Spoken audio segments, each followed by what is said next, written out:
جب بھی نکاح ہوتا ہے کسی آدمی کا تو اس میں یہی آیتیں پڑھی جاتی ہیں، 3 آیتیں، اور تینوں جگہ آمنوا اتقوا اللہ، آمنوا اتقوا اللہ۔ کیوں؟ کیونکہ انسان کی پوری زندگی اللہ سے، تم شادی تو کر لیے، ایک پرائی لڑکی اللہ کے کلمے کے ذریعے اب تمہارے اوپر حلال ہو چکی ہے، اس کا جسم یہاں تک کہ اس کی شرمگاہ بھی تمہارے لیے حلال ہو چکی ہے۔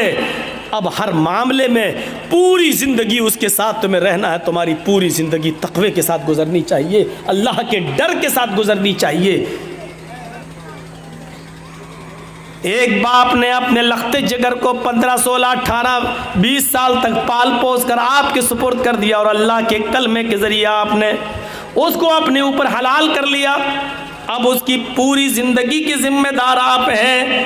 اللہ کے اس کلمے میں جو تقوی کی باتیں کہی گئی ہیں، اس تقوی کے ساتھ اپنی زندگی گزارتے رہیے، آپ کو پتہ چلے گا امام کائنات جناب محمد رسول اللہ صلی اللہ علیہ وسلم کی اس زندگی پر جو امام بخاری رحمۃ اللہ علیہ نے نقل کیا صحیح بخاری کے اندر۔ میرے بھائیو، اللہ کے رسول اپنی بیوی اما عائشہ، اپنی بیوی عائشہ صدیقہ کی گود میں سر رکھ کر لیٹے ہوئے ہیں، اچانک ایک کام یاد آ جاتا ہے۔ آپ اپنی خادمہ، کام کرنے والی نوکرانی خادمہ کو آواز دیتے ہیں، لیکن وہ آواز سننے کے باوجود نہیں آتی ہے۔ آپ نے 3 بار آواز دی لیکن وہ نہیں آتی ہے۔ اللہ کے نبی کہتے ہیں عائشہ دیکھو وہ کہاں چلی گئی۔ حضرت عائشہ نے حجرے کا دروازہ کھولا تو کیا دیکھتی ہیں؟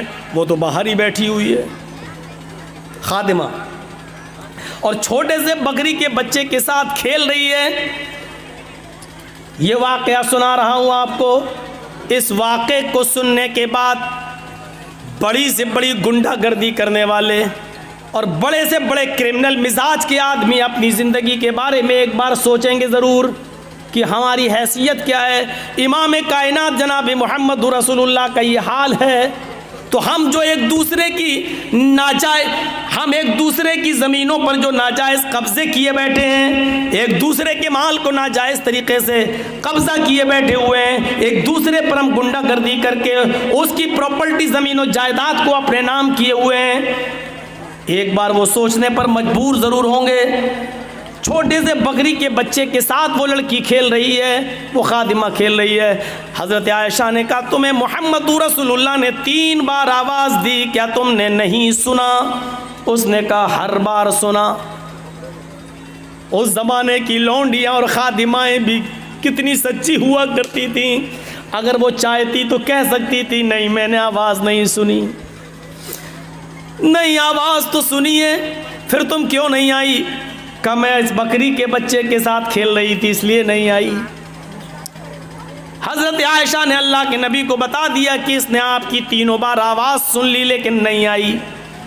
آپ کو غصہ آیا، آپ لیٹے تھے، آپ باہر آئے، آپ نے پھر تصدیق کی۔ دیکھیے اپنی بیوی کی بات پر بھی کان نہیں دھرا، بیوی سچی تھی لیکن پھر بھی آپ نے کہا تحقیق کر لیں۔ آئے لونڈی، آئے خاتمہ، میں نے تجھے پہلی بار آواز دی، کیا تو نے سنا؟ اس نے کہا ہاں۔ دوسری بار آواز دی، کیا تو نے سنا؟ کہا ہاں۔ تیسری بار بھی آواز دی، کیا تو نے سنا؟ اس نے کہا ہاں۔ حضرت عائشہ نے بتا دیا تھا کہ اس نے 3 آوازیں سنی پھر بھی نہیں آئی، لیکن پھر بھی تحقیق کر رہے ہیں۔ یہ واقعہ ہمیں اس طرف اشارہ کر رہا ہے کہ کوئی بھی آدمی آپ کے تعلق سے کچھ بھی بات کہہ دے، کسی کے تعلق سے، تو فوراً اس کی بات کا یقین مت کر لینا۔ ایک بار آپ کو بھی حق ہے کہ اس تحقیق، اس کی تہ تک جانا۔ ہو سکتا ہے کہ وہ کسی کی نظروں میں اچھا بننے کے لیے جھوٹ بول رہا ہو، آپ اس کی تحقیق ضرور کر لینا۔ اللہ کے رسول صلی اللہ علیہ وسلم نے عائشہ صدیقہ کی بات سننے کے باوجود اس لونڈی سے تحقیق کر لی۔ اس کے بعد کہا پھر بھی تم نہیں آئی؟ سر نیچے کر لیا اس خادمہ نے۔ کیوں نہیں آئی؟ کوئی جواب نہیں تھا۔ کیا جواب ہے؟ کوئی جواب ہے؟ کوئی جواب نہیں تھا۔ اللہ کے رسول کو مزید غصہ آیا۔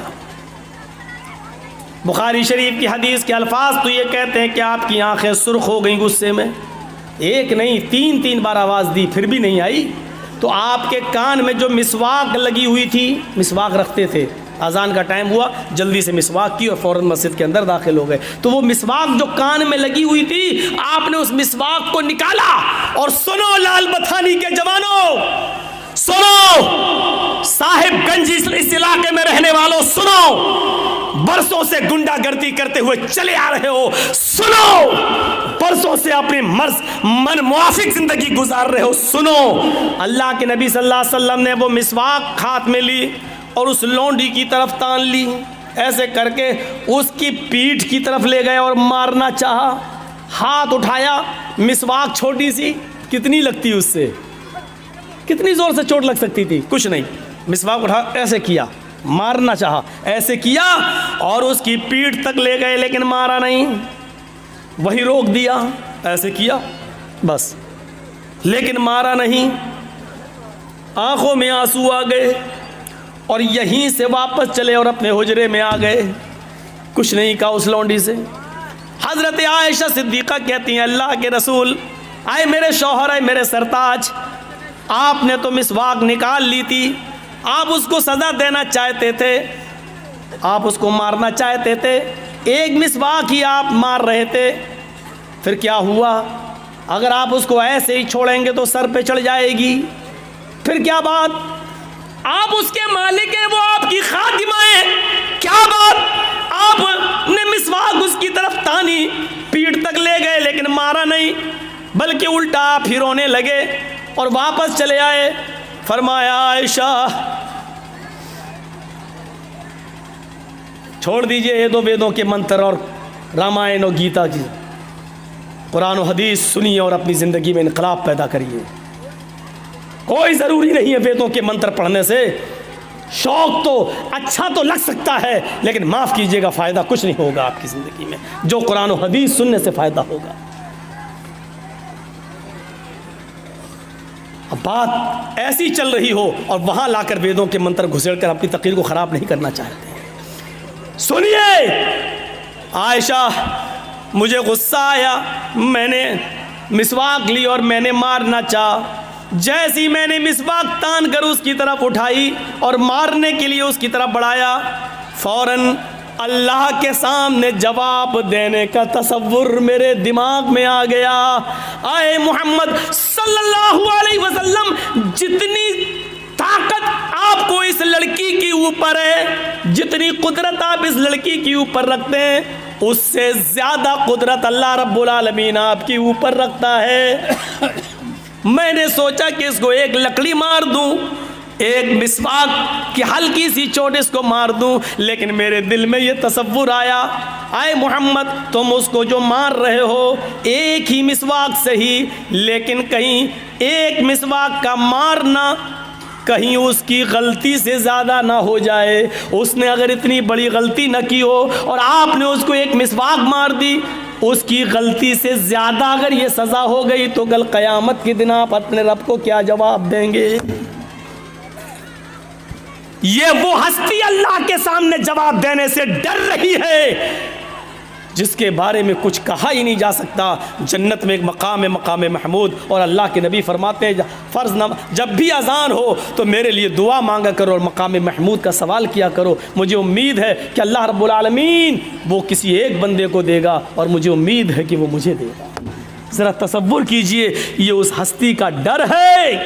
ہم نے تو کتنوں پر ظلم کیے ہوں گے، کتنوں کو گالیاں دی ہوں گی، ماں بہن کی گالیاں، کتنوں پر ظلم و زیادتی کے پہاڑ توڑے ہوں گے، باوجود اس کے کہ ہم جانتے ہیں کہ ہم غلط ہیں، پھر بھی چونکہ ہم سماج کے اندر پاورفل ہیں، ہمارا کون کیا کرے گا، اور اسی وہم و نشے میں، اسی وہم و گمان میں اور اسی پاورفل ہونے کے نشے میں ہم لوگوں پر ظلم کرتے چلے جاتے ہیں، ہم غریبوں پر ظلم کرتے چلے جاتے ہیں۔